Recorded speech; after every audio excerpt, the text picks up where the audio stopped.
red immediately gets rid of his Asia position for some reason and attacks blue from behind, like a true enemy.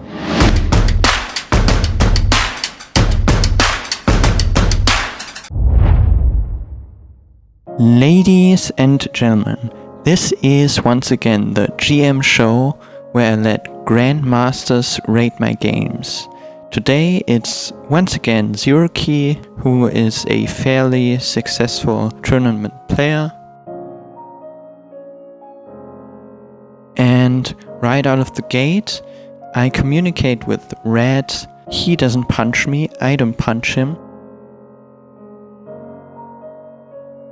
I initially wanted to take South America here, but as you can see, red comes in stacks, and here I'm thinking about actually taking Europe instead, because blue already is in Africa. I can easily move out and stack in Middle East.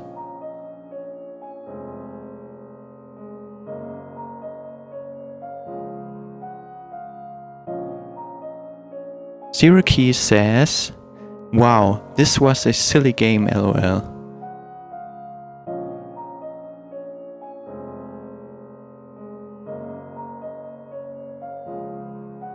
Green wastes his troops in Australia, and here I realize that I might as well take Australia, the noob paradise, the noob mecca, because it got handed to me.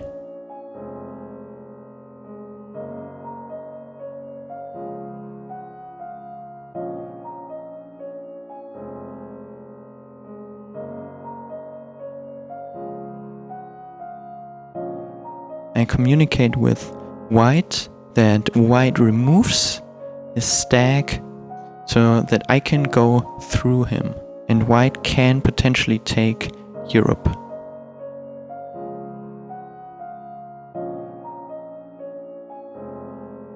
I have a set on 3, but it's only dudes. The dudes trait. And I take the noob honeypot with a 17 stack.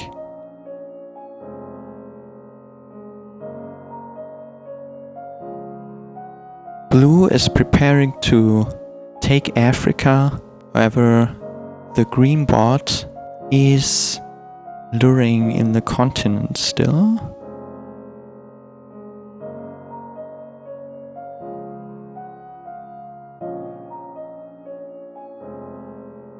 Red actually kills green at this point and secures South America.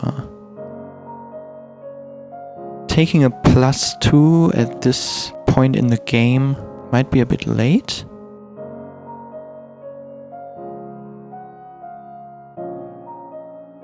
I take cards in Asia, and I trust red and white not to break Australia.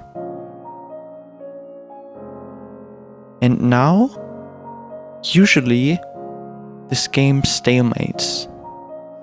Blue has Africa, white has Europe, red has South America, and yellow has North America. However, red immediately gets rid of his Asia position for some reason and attacks blue from behind, like a true enemy.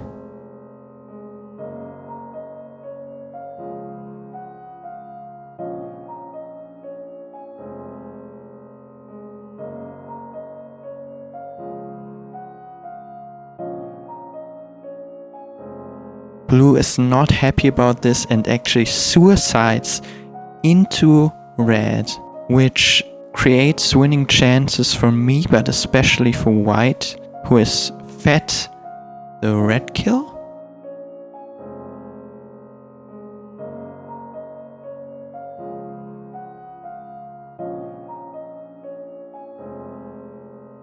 And now he also has a chance to get the blue kill, which I wanted. But this game might end very, very quickly now. Blue dies. What does white do now? I try to communicate with yellow. However, white suggests that we kill yellow together. And I freaking love it, because this gives me a chance to get not only second, but win the game, which I did not expect from an Australia position, with 2 people getting +5.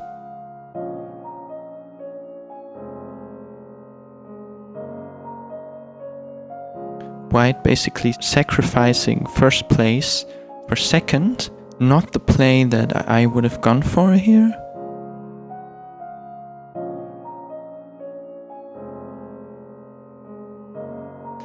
And I managed to kill yellow quite easily.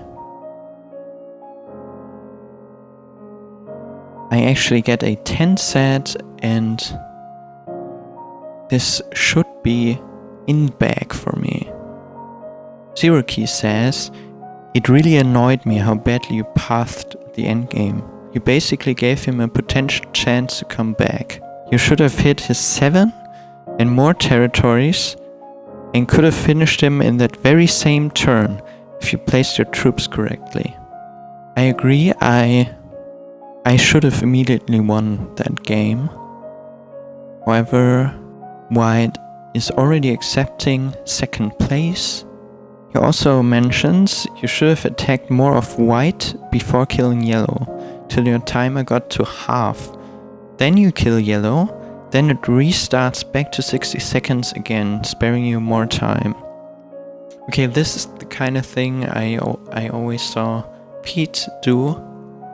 However, I never really implemented it in my own game, which I should totally do. And I wish him a good game to finish it off. Take Great Britain, unlike in history.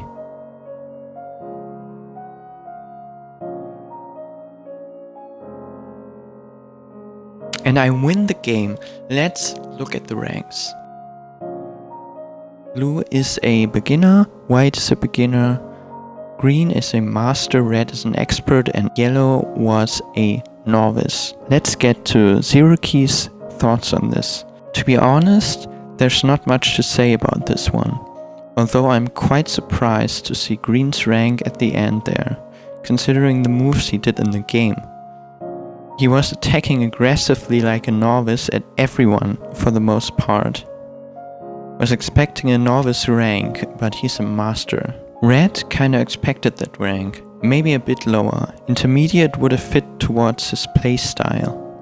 He did the kill on green correctly and was playing solid till he decided to break blue, which was a fatal mistake since blue was a typical beginner who valued his continent more than anything. What Xerokee talks about here is knowing your opponents, knowing whether or not they are going to suicide into you after you attack them, which kind of makes this game special because there's a very strong psychological component to it. Blue valued his continent more than anything, so if anyone broke it, he was suiciding, which eventually happened and ruined his game. Kinda surprised white was only beginner though. He played at least like an intermediate, took kills when it was profitable for him, and didn't engage stupidly, but that endgame costed him by wasting pretty much all of his troops on yellow and giving you an easy game. Instead, he should have worked with yellow against you. Yellow a typical novice, which isn't surprising. I agree here, I thought white was playing well until he attacked yellow. He was actually in quite a strong position, and I feel like he could have won the game. Another solid game for you. GG.